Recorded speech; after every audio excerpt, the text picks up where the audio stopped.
Dear Ministers, dear Excellencies, dear friends from the Western Balkans. My name is Urlike Lunaček. I'm a Green member of this European Parliament from Austria, and I'm also Vice President of the European Parliament, in charge, among other things, of the Western Balkans. Apart from that, I'm also this Parliament's standing rapporteur for Kosovo, as quite a few of you know.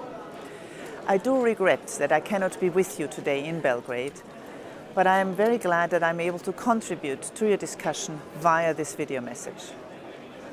You are indeed holding this conference at a very crucial time, not only for Serbia and the Western Balkans, but all over the European continent, as we face ongoing political challenges, also in the enlargement process.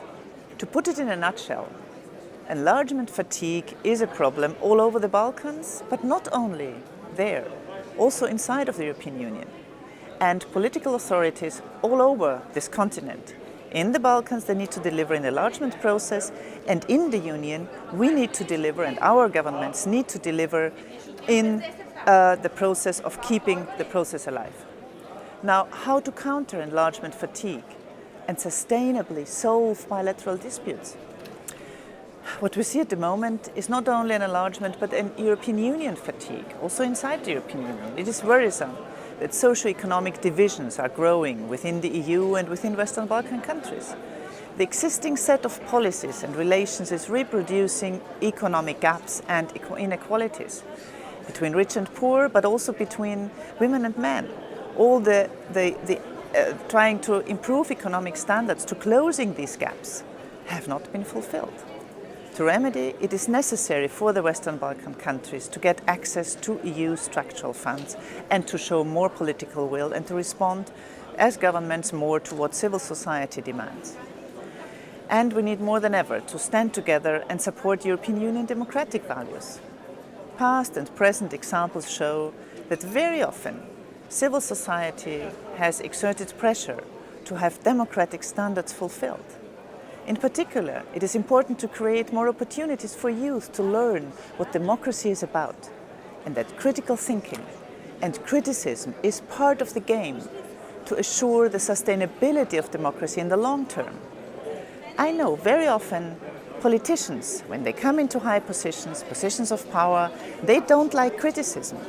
They think everybody has to agree with them. And I know myself, coming from civil society, that criticism is something we have to learn to accept, and it's something that also prepares for dialogue. And we need to come to compromises very often. That's part of the political game. Therefore, because of this importance of teaching youth and working with youth, I welcome the establishment of a Regional Youth Cooperation Office, RYCO. And to come to the other topic, solving bilateral disputes, I very much count on the Berlin process to define a framework for the resolution of bilateral disputes.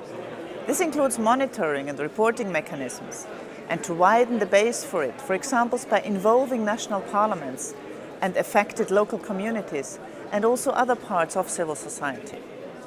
But even more so, I do count on the involvement of civil society organizations, as they can be instrumental in sensitizing the public, creating cross-border alliances in support of solutions, and building political will to resolve the disputes. Also, media outlets do play a significant role in informing the public.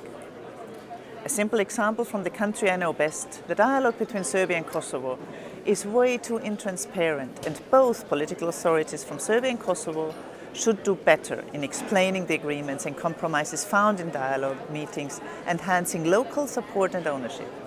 By the way, I have also been urging EU mediators of the dialogue process to more actively and openly communicate objectives and results of the dialogue to citizens of both countries, Serbia and Kosovo. Enlargement fatigue, as well as dialogue, are a common struggle, so let's move ahead together. From the European Parliament, I can guarantee my full support and that of many other colleagues here in this Parliament. I wish you fruitful discussions, and I'm looking forward to receiving your suggestions. All the best and goodbye.